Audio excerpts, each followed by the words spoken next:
Chiquillos, Tomás Valdebenito es de este curso. No es de este curso. ¿No es cierto? No, no es. No. Tomás Vargas, sí. Sí, ya.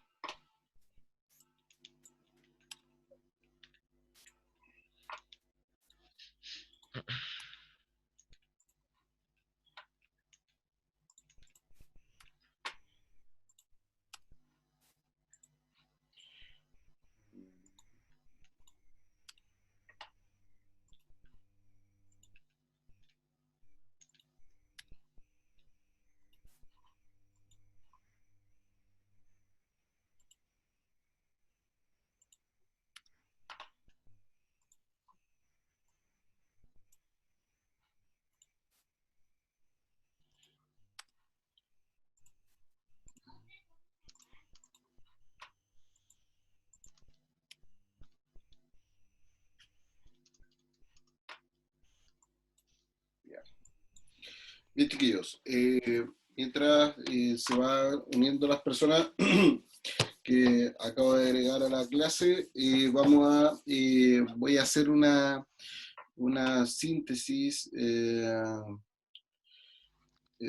lo que revisamos en la clase anterior, que como les dije antes de terminar, terminé un poquito apurado, así que aprovechando que tenemos estos dos bloques juntos, voy a poder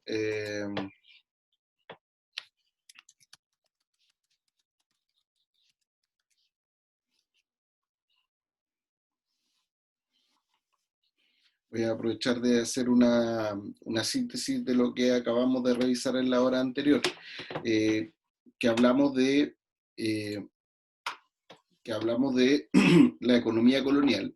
Dijimos que, bueno, primero vimos un video donde se separa,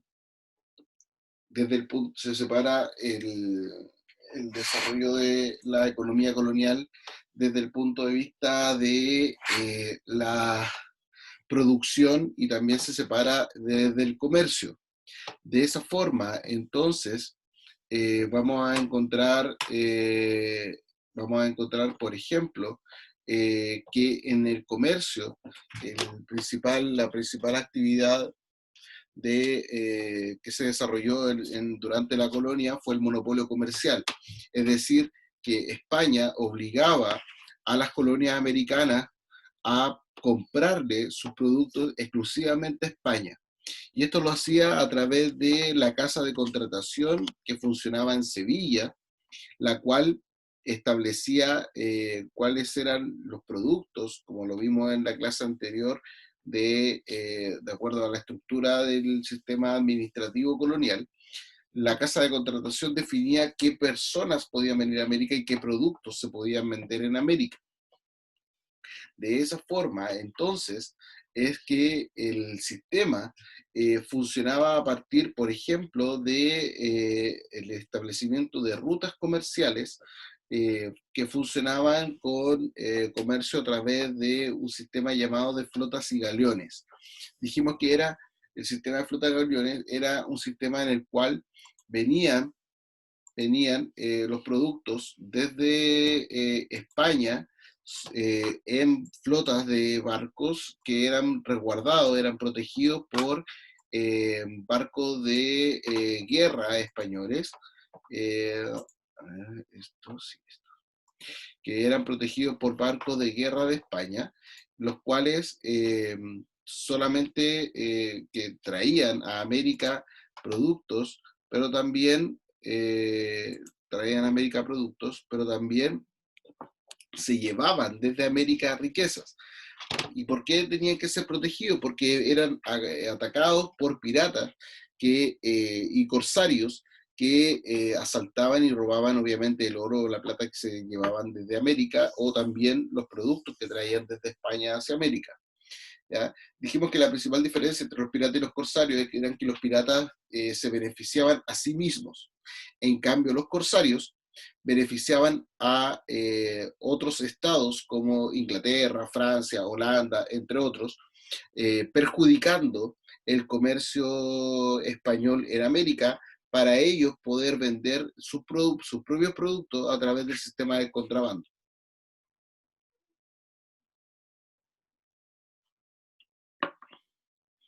¿ya?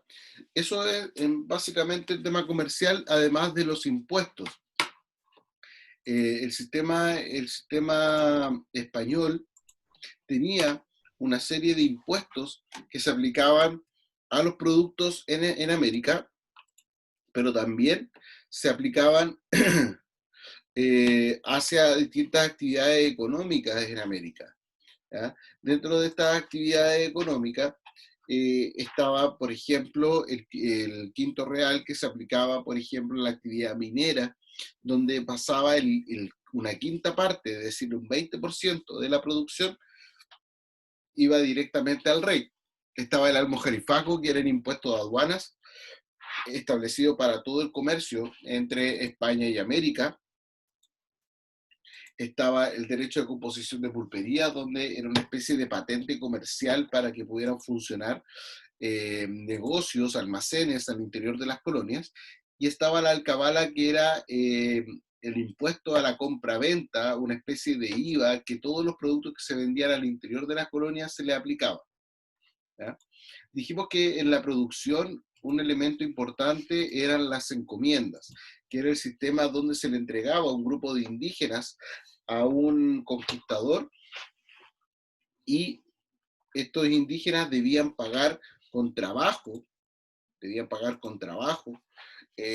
eran las encomiendas de servicio, y este trabajo podía ser un trabajo agrícola o bien podía ser un trabajo en las casas, en la hacienda, como empleados, eh, o bien podía ser un trabajo pagado en especies a través de un tributo, que podía ser parte de una producción de una granja, podía ser a través de dinero y oro y plata, a través de lavado de oro, por ejemplo, entre otros.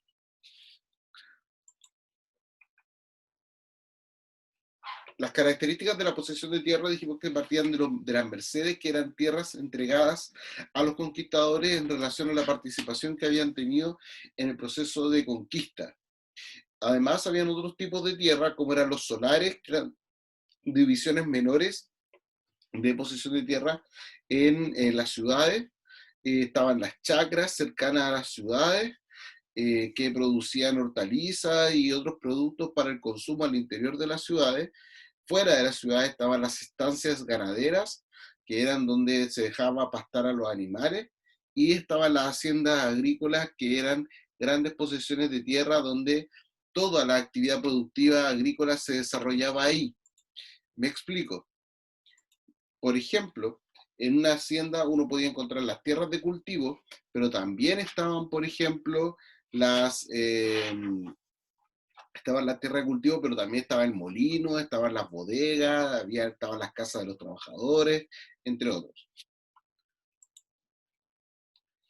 El sistema productivo se desarrolló en dos estructuras: el sistema productivo agrícola, las haciendas y las plantaciones. Dijimos que las haciendas tenían que ver principalmente con actividades agrícolas en climas templados, utilizando mano de obra de encomienda de indígenas, o bien utilizando mano de obra mestiza, obviamente pensando en que la población indígena fue disminuyendo desde la llegada de los españoles hasta la colonia. En el caso de la aplicación y el uso de mano de obra mestiza, hubo dos modalidades que incluso se han mantenido en el campo chileno, por lo menos hasta hace no mucho, que son los peones y los inquilinos. Los peones eran personas que iban de hacienda en hacienda, como se turnaban de hacienda en hacienda dependiendo de las actividades que realizaban. Generalmente eran como trabajadores temporeros, ¿ya? Llegaban a las cosechas o solamente al arado o a otras actividades, y cuando terminaba esa actividad se iban a otra hacienda a hacer otra actividad, o bien lo hacían dentro de la misma hacienda. En cambio, los inquilinos eran trabajadores permanentes que se establecían en la hacienda y que tenían su propia casa, ¿ya? En el caso de las plantaciones, estas plantaciones eran utilizadas en zonas de clima tropical, para cultivos como el café, la caña de azúcar, entre otros, y utilizaban mano de obra principalmente esclava. en zonas donde había muy poca población indígena y donde sobre todo había disminuido la población indígena desde la llegada de los españoles. Por lo tanto, fue necesario cubrir esa mano de obra faltante con mano de obra de tipo esclava proveniente de África.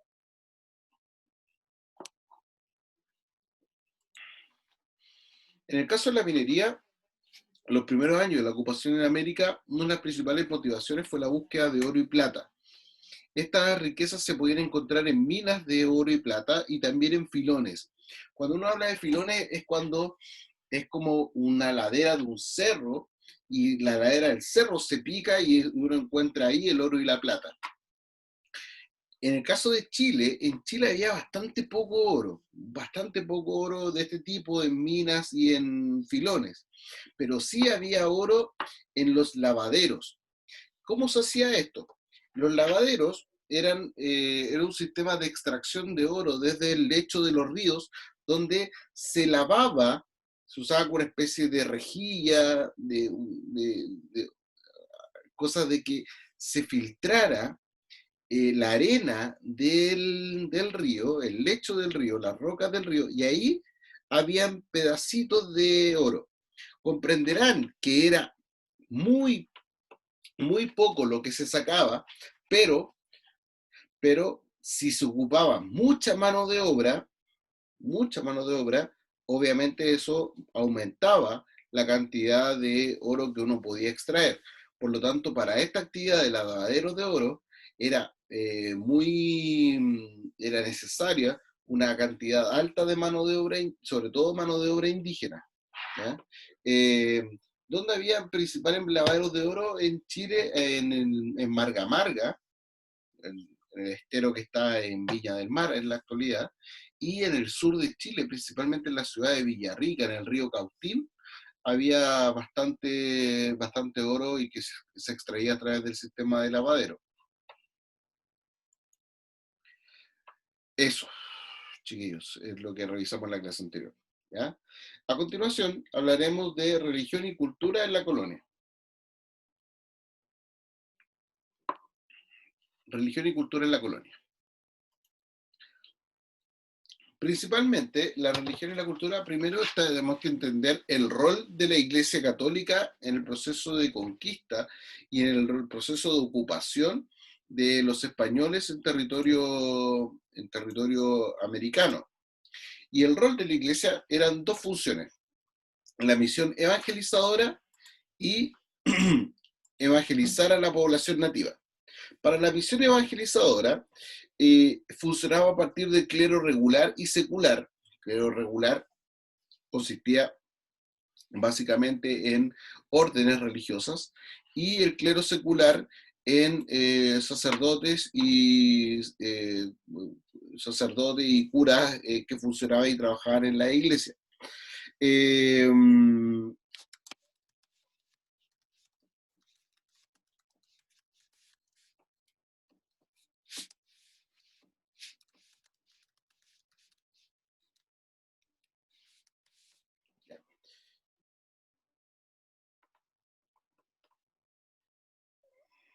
me preguntan por chat si esto entra en la evaluación me preguntan si esto entra en la evaluación de esta evaluación del próximo día 30. No, no entra en la evaluación del día 30, esto entra en la evaluación de la unidad 3. ¿Ya? La evaluación del día 30 es de la unidad 1, ¿ya? Para que lo tengan claro esos chiquillos. ¿Ya? Parte de la misión evangelizadora tenía que ver con aprender las lenguas indígenas, expandir la lengua castellana, la cultura europea y española principalmente, y el arte. Por una parte, ¿ya? Parte de la misión tenía que ver no solamente con temas religiosos, sino que con aspectos culturales en general, ¿ya? De la cultura, no como la cultura exclusivamente como arte, sino que la cultura como el lenguaje, como la lengua, como la literatura, entre otros. En cambio, evangelizar tenía que ver con la creación de reducciones, que eran poblaciones reducidas de población indígena, monasterios, escuelas, centros de gramática, universidades, en las cuales se enseñaba el catolicismo y el cristianismo. De esta forma, los indígenas asimilaron los elementos culturales transmitidos por medio de la evangelización. Estos principios se mezclan con los de los indígenas, generando un sincretismo religioso, ¿ya? Uno de los elementos más significativos dentro del sincretismo religioso es este que está acá. ¿Dónde está? Este que está acá. La Virgen de Guadalupe. ¿La conocen?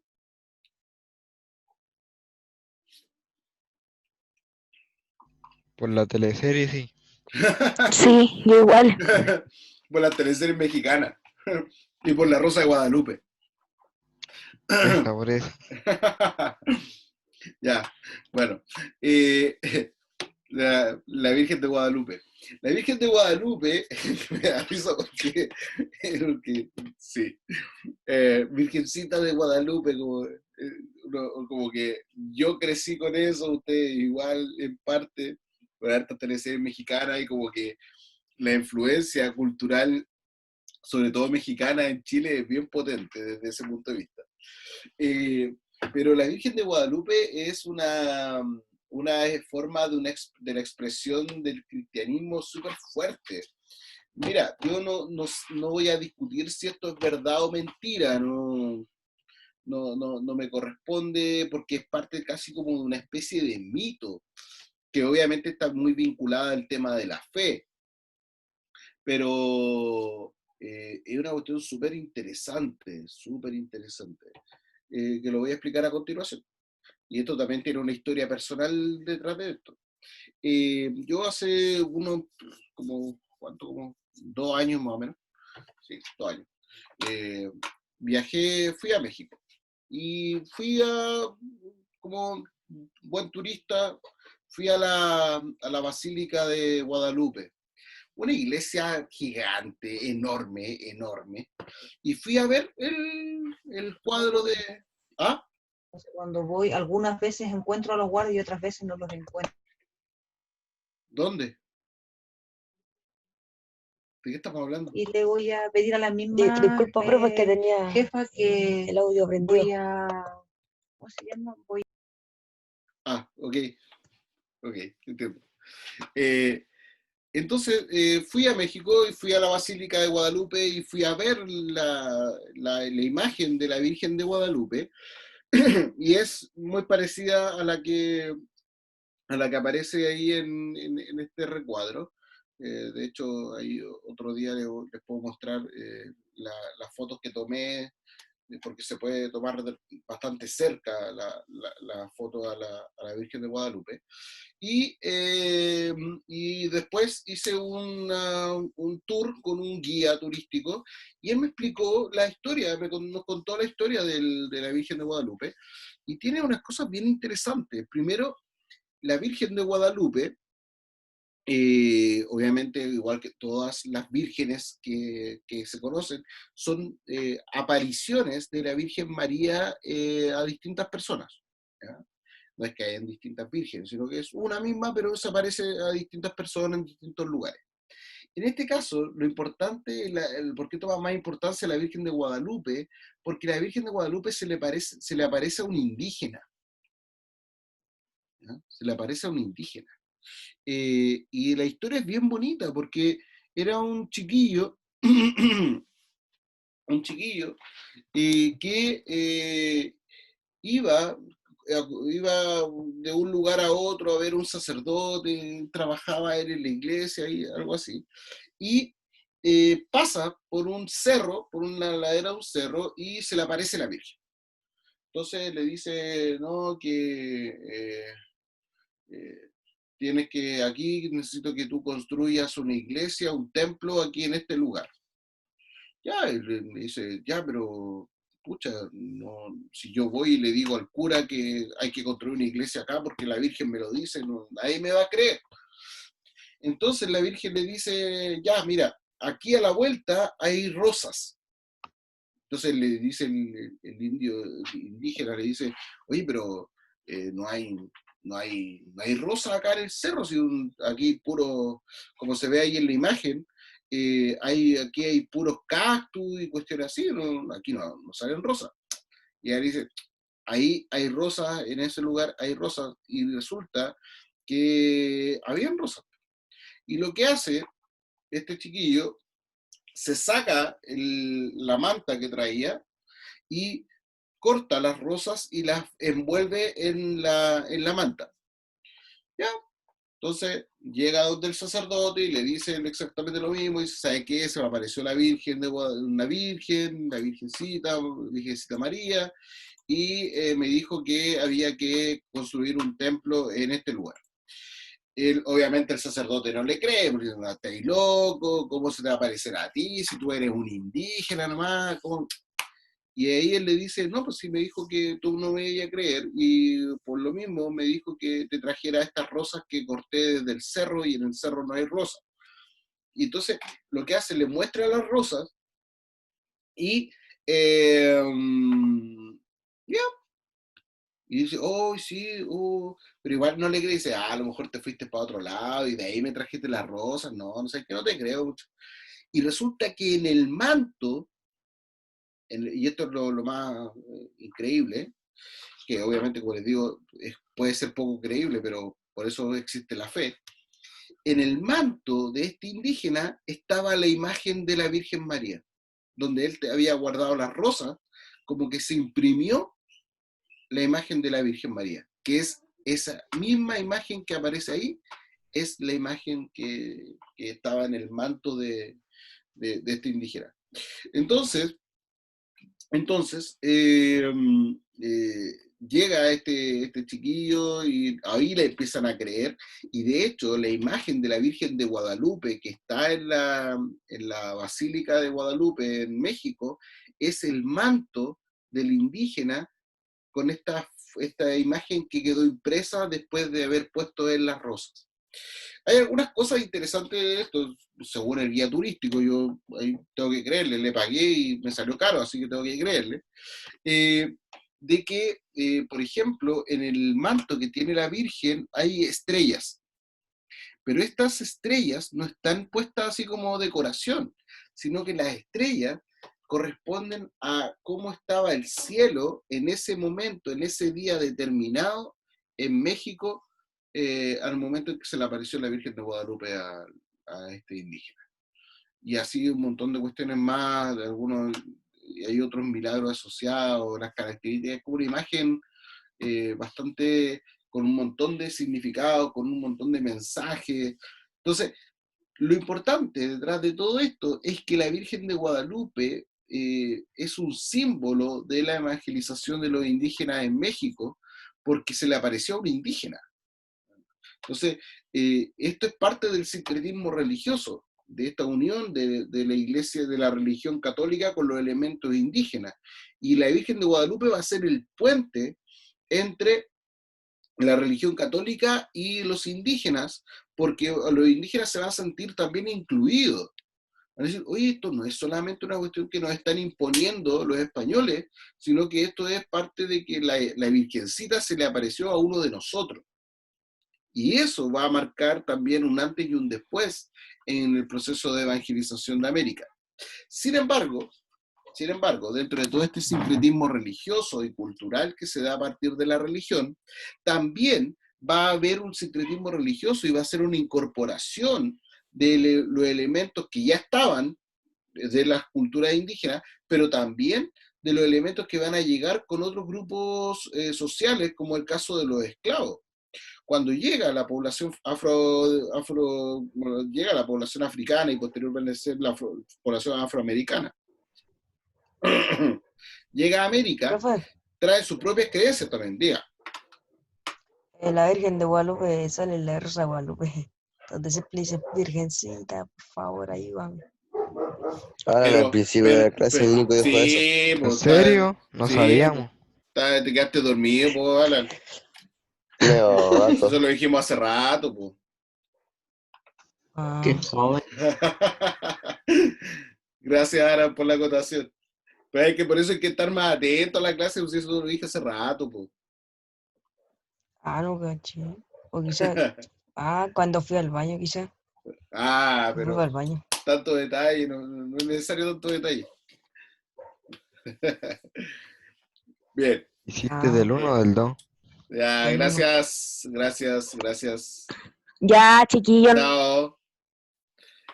Eh, Entonces, con la llegada de la población africana, de esta población esclava a América, se produjo también la llegada de otros tipos de cultos y otros tipos de creencias, como el caso de la santería, el caso de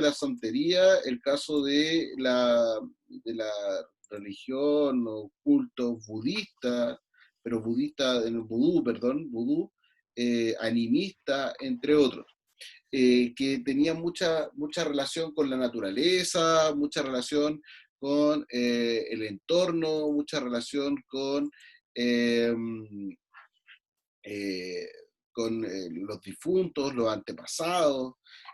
Ese tipo de expresiones religiosas se van a traer a América, pero obviamente en América era bastante fuerte la influencia católica, por lo que esto era bastante perseguido como acto diabólico, y por lo tanto se le aplicó, en este sentido, se aplicó una serie de...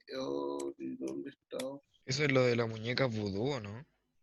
Sí, hoy no. Lo de las maldiciones, no sé si maldición alguna cuestión así. Me faltó una diapositiva.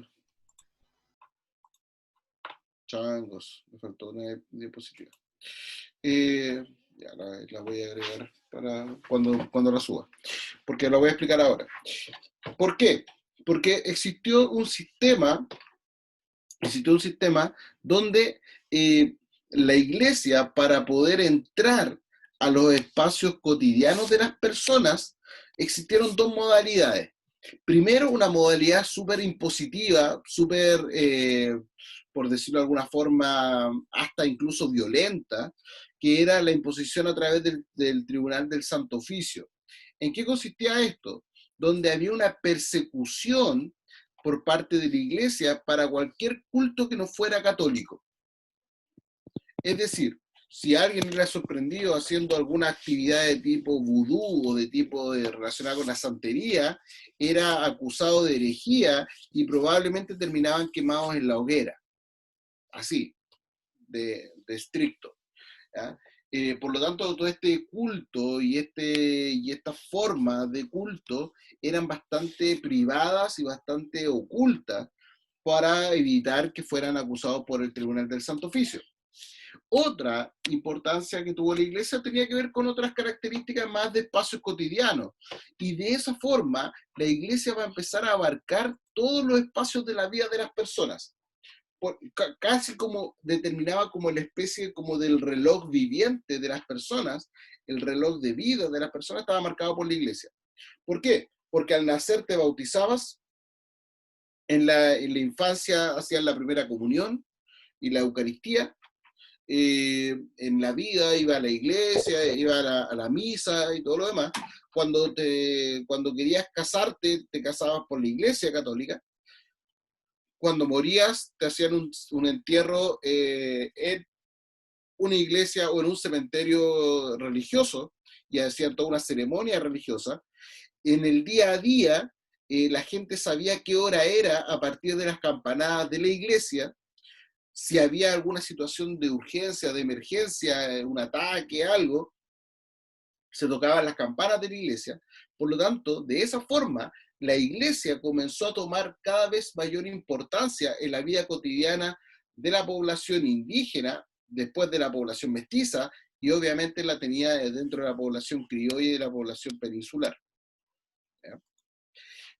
Características del arte y de la cultura.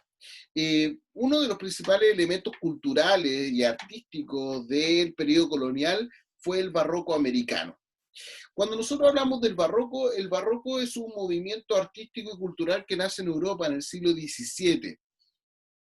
Una de las principales características del barroco es la exageración, así como harto, harto dorado, mucho oro, mucho color, se resaltan algunas formas humanas, hay una ornamentación bastante recargada, las iglesias se construían en torno a una idea barroca, y obviamente los principales temas fueron religiosos.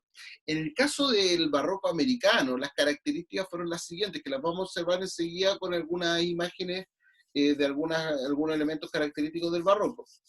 Primero, la representación de aspectos sagrados y profanos. Van a ver en algunas iglesias, por ejemplo, que también las observé cuando viajé a México, van a ver algunas iglesias que van a mezclar los demonios como las gárgolas, las van a mezclar con aspectos religiosos y sagrados como los santos, por ejemplo. Entonces, vas a ver muchas iglesias con demonios en las fachadas, y al lado o arriba van a ver profetas y van a ver ángeles como cuidando la iglesia de estos demonios, ¿no? Se va a producir como esa relación. Va a haber un sincretismo entre elementos culturales de América y de Europa. El caso, por ejemplo, de lo que mencionaba anteriormente de la Virgen de Guadalupe, va a ser también parte de ello. En la escultura buscan representar la figura humana de forma bastante realista, pero recargando en sus vestimentas, en los colores, pero la forma va a ser bastante realista. Una idea también de perspectiva, de luces y sombras, claros y oscuros, para generar un contraste. Eso va a ser también bastante interesante. Y se conforma también una escuela artística en distintos lugares de América, como la escuela de Cusco, la escuela cusqueña, la escuela de Quito, y donde obviamente hubo un alto desarrollo de este tipo de arte exclusivamente en América. Va a ser, si no me equivoco, de las pocas corrientes artísticas casi exclusivas de América, ¿ah? Y eso obviamente lo hace sumamente distintivo porque fue resultado de esta mezcla cultural entre esta influencia que llegó desde Europa y su aplicación en el contexto americano. Algunas expresiones del barroco americano, la fachada del santuario de Ocotlán, ¿ya? Como pueden ver, aquí igual no se nota mucho, pero en la fachada tiene un montón de detalles, hay un montón de figuras, en la parte superior hay gárgolas, más arriba hay ángeles, es precioso la cantidad de detalles que uno México puede tiene encontrar. caleta de... México tiene harto, así como Dios, así como... ¿Cómo decirlo?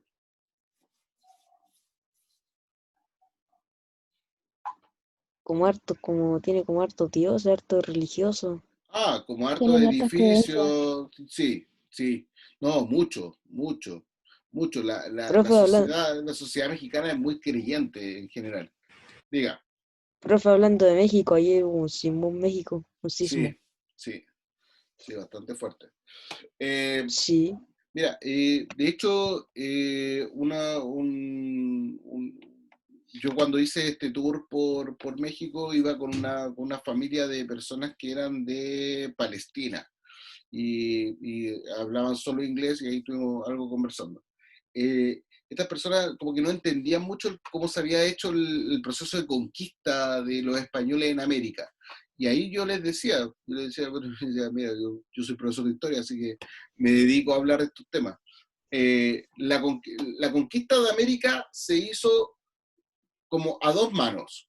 En una mano estaba el fusil, como el arcabuz que lo tiene ahí el ángel en la segunda imagen, el arcabuz, esta especie de rifle, escopeta grande, y en la otra mano la cruz, ¿ya? Fue o por la fuerza o por la violencia a partir del uso de armas, y también por la evangelización y la expansión del catolicismo y de las creencias cristianas. Esa fue la forma. La Virgen del Cerro en Potosí, Bolivia, como pueden ver, las formas realistas, pero las vestimentas son bastante recargadas. Y el Señor de la Humildad, que es una escultura barroca, también uno puede observar que esta escultura resalta el sacrificio de Jesús en todo el contexto de las creencias cristianas. ¿Ya? Recargado.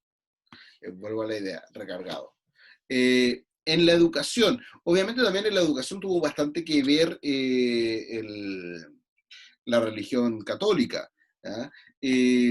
Sin embargo, el Estado español en la colonia se hizo cargo de algunas instituciones y también otras de instituciones de educación, pero también otras a cargo de las órdenes religiosas y de la iglesia en general. La educación primaria y secundaria estuvo bajo la tutela del cabildo y de las órdenes religiosas, solo se educaban los hombres. Ahí lo lamento por las niñas que fueron excluidas, las mujeres durante bastante tiempo de la educación, solamente eran educadas en sus casas y con suerte. El primer colegio fundado en Chile fue el Seminario de la Imperial en el año 1568. La primera escuela de la gramática se funda en 1591 en el convento de Santo Domingo. Posteriormente, en 1596, los jesuitas abren otra escuela de gramática. Algunos de estos establecimientos importantes fue la Real Universidad de San Felipe en 1747 y el Convictorio de San Francisco Javier. Eran las instituciones que desarrollaban sobre todo educación de tipo superior, medicina, derecho principalmente, esas dos carreras eran las que se enseñaban. ¿Ya? Chiquillos, dudas, consultas. Hable ahora o calle para siempre. Que se pasó volando el tiempo. Sí. ¿Está todo claro? ¿Sí? Sí, profe, está todo claro. Chiquillos, recuerden, el día 30 se va a subir la evaluación a través de Classroom, se va a subir la evaluación y van a tener hasta el día 6 para realizarla. ¿Ya? Esta evaluación, y aclarar el que me preguntaban por ahí, corresponde a la unidad 1. A la unidad 1.